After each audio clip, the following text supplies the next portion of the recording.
नमस्कार. आपल्यांना या यूट्यूब चॅनलवर आपणा सर्वांचं हार्दिक स्वागत.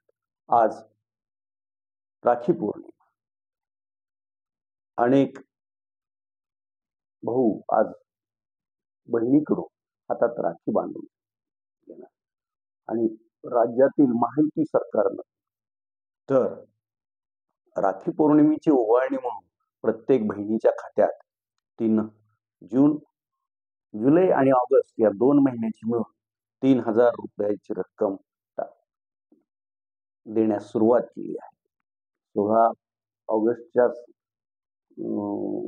संध्याकाळपर्यंत जवळपास 1 कोटी मुख्यमंत्र्यांच्या माझ्या लाडक्या बहिणींच्या खात्यात हे पैसे पोहोच पण झाल्याची माहिती महिला व बाल कल्याण मंत्री आदिती तटकरे यांनी दिली आहे.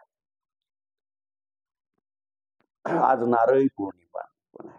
आज कोळी बांधव सागराला नारळ अर्पण करून सागरानं शांत राहावं अशी इच्छा व्यक्त करतात. त्यामुळं आज समुद्रकिनारी समारंभ मोठ्या प्रमाणात होत असतो. महाराष्ट्रातील महायुती सरकारनं मध्य प्रदेशच्या धर्तीवर आपल्या राज्यात ही मुख्यमंत्री माझी लाडकी बहीण ही योजना लागू केली आहे. मध्य प्रदेशचे त्यावेळेचे मुख्यमंत्री आणि आत्ताचे केंद्रीय कृषी मंत्री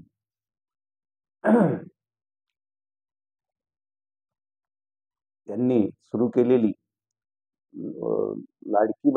लाडली बहिणा ही योजना तिथं चांगलीच लोकप्रिय झाली आणि त्या योजनेमुळे शिवप्रसाद सिंह चौहान यांच्या नेतृत्वाखाली भाजप तिथून विधानसभेची निवडणूक लढली आणि भरघोस असं यशही त्यांना प्राप्त केलं. त्याचीच पुनरावृत्ती लोकसभा निवडणुकीत पण त्या राज्यात घडली आणि त्यामुळेच लोकसभेच्या निवडणुकीत धक्का बसलेल्या महायुतीनं महाराष्ट्र राज्यात मुख्यमंत्री माझी लाडकी बहीण ही योजना अंमलात आणण्याचा निर्णय घेतला. जूनमध्ये 28 जून रोजी जो राज्याचे अर्थमंत्री व उपमुख्यमंत्री असलेले अजित पवार यांनी अर्थसंकल्प मांडला. त्यात मुख्यमंत्री माझी लाडकी बहीण योजना जाहीर केली आणि तिची अंमलबजावणी पण सुरू केली आहे. या योजनेसाठी अर्थसंकल्पात 46,000 कोटी रुपयाची तरतूद केली असून काल मुख्यमंत्री एकनाथ शिंदे यांनी सातारा येथे यासाठी 35,000 कोटी रुपये उपलब्ध पण असल्याची माहिती दिली आहे. सातारच्या कालच्या कार्यक्रमात मुख्यमंत्र्यांनी लवकरच आपण 1,500 रुपयाच्या ऐवजी 3,000 रुपये देण्याचा विचार करत असून तेही आपण आम्हाला तुम्ही सत्तेत आणल्यास सुरू करू असंही म्हटलं आहे. समजा 3,000 रुपयाप्रमाणे प्रत्येक बहिणीच्या खात्यात पैसे राज्य सरकारनं जमा करायचे ठरवले तर तो आकडा 460 लाख हजार कोटी रुपये एवढे 5 वर्षासाठी पैसे राज्य सरकारला त्या बहिणींच्या खात्यात टाकावे लागतील आणि हा बोजा राज्य शासनावर पडेल. मग हे पैसे उपलब्ध कसे करायचे, का कुठून करायचे याबद्दलही मग कुणीही त्यावेळेस सत्तेवर असेल त्यांना विचार करावा लागेल. हेही तेवढंच करत माझ्या मुख्यमंत्री माझी लाडकी बहीण या योजनेचा तसा अधिकृत शुभारंभ 17 ऑगस्ट रोजी पुणे येथून झाला.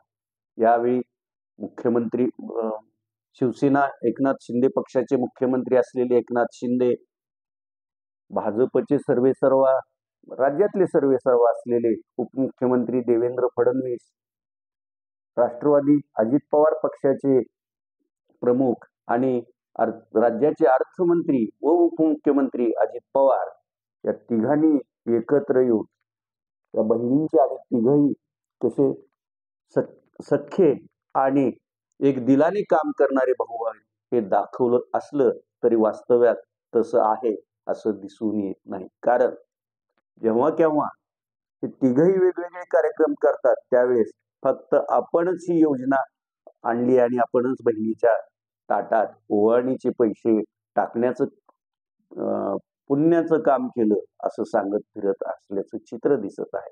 त्यामुळं ह्या योजनेचं जो काही लाभ आहे तो कोणी उचलायचा, याचं श्रेय कोणी घ्यायचं, यात महायुतीमधील या तिन्ही पक्षात सध्या चढाओढ लागल्याचं आपल्याला दिसून येत आहे. उपमुख्यमंत्री आणि अर्थमंत्री असलेल्या अजित पवार यांची जी जनसंवाद यात्रा सुरू आहे, त्या यात्रेत या योजनेचा बोलबाला करत आणि मोठे डांगोरे पिटले जात आहेत.